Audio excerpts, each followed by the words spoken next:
1932, the German Benedictine order discovered this place. They were astounded to find the ancient mosaic floor almost intact. It's been covered by soil and rock all these years and therefore was not eroded by the elements.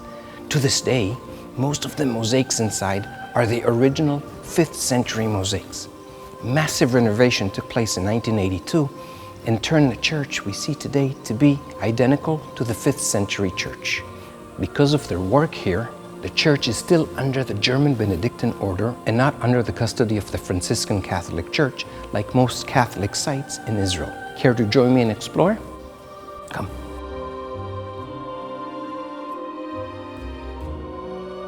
Just behind me, you can see underneath the altar the original stone on which Jesus laid the fish and bread before feeding of the 5,000.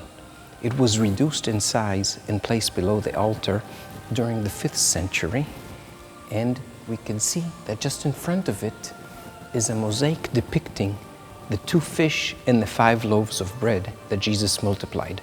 However, if we look from up close, notice that in the basket there are only 4 loaves of bread. 4? Where is the 5th? Well, Scripture tells us that Jesus says, "I am the bread of life." Therefore, Jesus is the 5th and missing loaf of bread. In the mosaics, we could oftentimes see Egyptian influence. And in this specific one, it is what we call the Nilometer, this column with letters on it.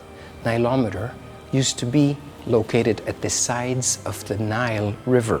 And as the water level rose, people knew that soon the Nile was going to flood and irrigate the fields. And so they started what is known as the Nile festivities.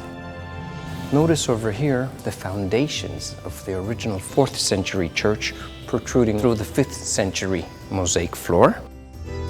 Notice over here the peacock.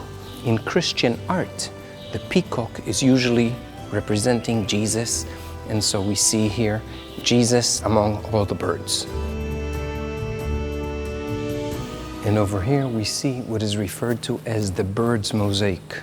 There's many different birds, some are big, some are small, some are land birds, some are water birds. But the common thing is that they're all birds, very much like humanity, where we are all different, yet at the same time, all fellow brothers. This, by the way, is very consistent with Jesus' teaching that we should love each other and do unto others only what you like done unto you, and messages of the such.